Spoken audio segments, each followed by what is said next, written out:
for coming out, guys. And like this is part of my sport. This is my business. So I didn't want to ditch out on you guys and go home. I said, thanks for coming out. This is part of my sport. This is my business. So I didn't want to ditch out on you on the back door and not come to the PC. So here I am. Good fight tonight.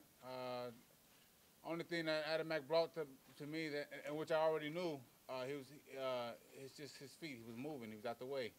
He was in and out, and that's the only difficult part that I was facing. Other than that, I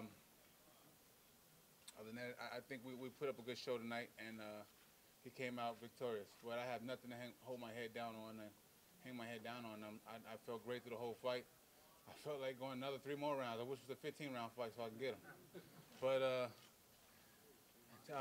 hey, Thomas, I wore him down. I knew I was wearing him down. I was just looking in his eyes across the corner. I was like, he was looking really, he had a melancholy type look in his face, like, so I'm looking at him like, I'm coming, brother, I'm coming. So, hey, but he sustained and he endured. And I take my hat off to him because he's a tough guy. But you have not seen the last of me. I would definitely fight for the title. And I think it'll be a good matchup between me and one of the Klitschko's or one of the heavyweight titles, whatever. But I'm not looking to fight nobody that's under 220 pounds. You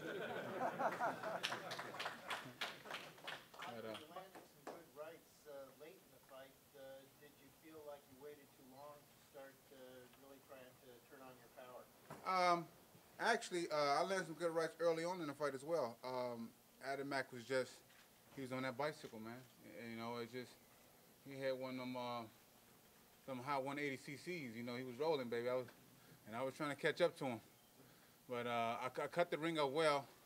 But, you know, 3, 4, 5, 6 of those rounds doing that, you kind of get tired of doing it on yourself. But no, I hit him early on with some rights, and I kind of rocked him.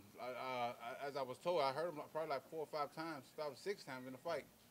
And I don't know what happened in that first round. It was kind of fluky. I threw a right hand, and he fell on me. I think I heard him in the first round, and he fell on me, and I fell down, and he fell through the ropes, and then the bell rung. And I was like, what happened? And so, but it was a good fight, man. It was a good fight. What did you think of the wideness of the scores? I think that margin was very wide. I thought that was very wide. I was like, wow. But, you know, hey, this is his hometown. And, you know, you got to take it, baby. You got to go get it. And that's what I was trying to bring it. How much do you think the crowd played a part in this? Actually, I zoned them out, man. You know, I walked in with my God, man, my Jesus, man. I zoned them out. I was like, shh. And when they was booing me, and I was giving thanks and praise, man. So, hey, I love them, though. You know what I'm saying? They sheep, so I love them. So, I just kept moving, man. It didn't play, it had no effect at all. I can fight under those conditions at all times, really. Really. Did you think you had him hurt pretty bad in the 12th round? Did you think there was a possibility? Yeah, I knew he was gone, but I was like, slow. You know, he was running, man. I couldn't catch him. He was just, and then sometimes you don't want to be so, you don't want to catch him and keep running, and then you throw your feet off balance, and you mess around and get hit with a fluky punch, and you take a knee. And so you actually got to control yourself when you're trying to chase somebody. And yeah, I knew he was hurt. I knew he was hurt, and I was trying to get him out of there because he was bouncing around like a pinball in the ring. Did he affect you with his power at all? No. No. Did he throw a body shot? He was jabbing to the body, and it looked to me like he was moving. I think he threw a right hand to the. I think I remember one right hand he threw to the body. I was like, "You trying to throw a body shot?" And so I was like, okay, all right, okay, we can play a little bit. And then I said, I'm gonna time it. And that sucker threw that right hand. Well, I think 2 times I remember. He threw the right hand, and then he got out, and I threw mine. I missed him. I see. So it was like a cat and mouse game, man. He was just moving and moving and moving. So, like I said, man, I'm not anybody that's under 217. Next. How surprised were you that he stood and traded in the 12th round when you had to feel he was up on the scoreboard? That he traded with me? I don't even remember him trading with me. Do y'all remember? That he stood in front of you and didn't move around because that's how you heard it. Well, I think that, you know, anytime the 12th round appears to any fighter, they got that urge. This is the last round. Let's put it out, nuts and guts. Let's put it out there.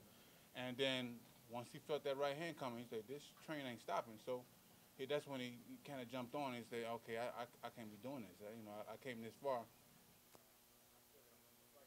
Can't be sitting there trading punches. That makes me smart.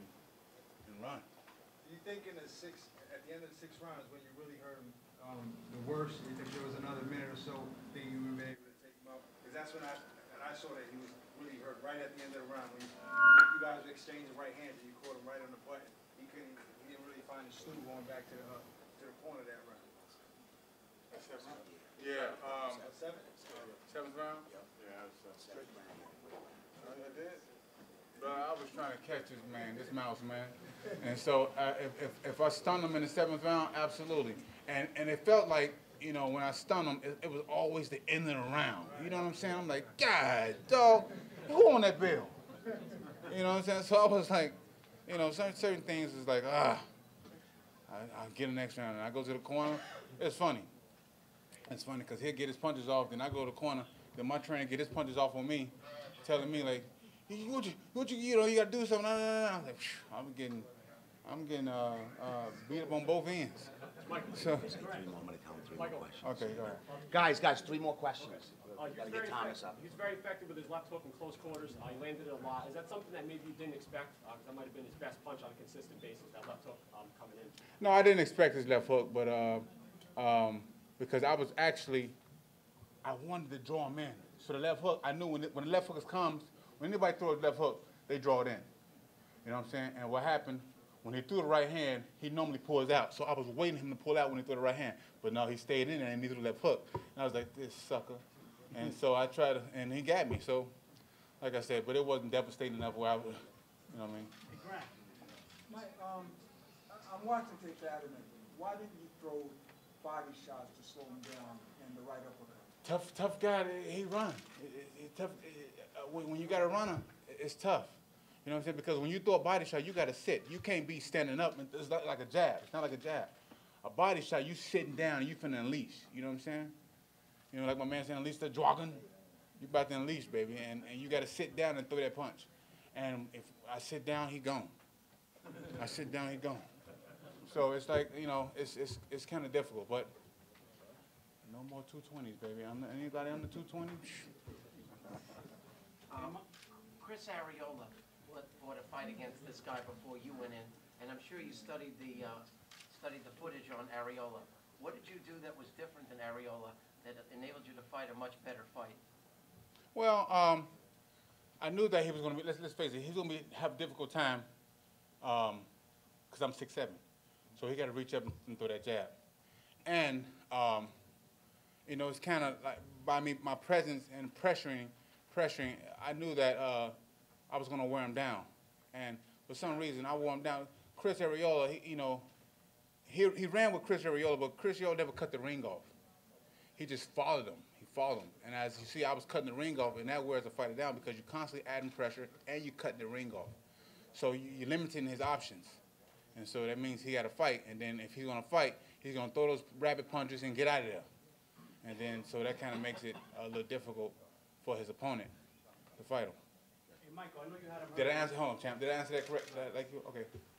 I know you had him hurt in the 12th round and 6th round also, but you said that he moved around a lot. But you also, do you think that in the 12th round you would tie it also, and that's probably one of the reasons you couldn't finish it?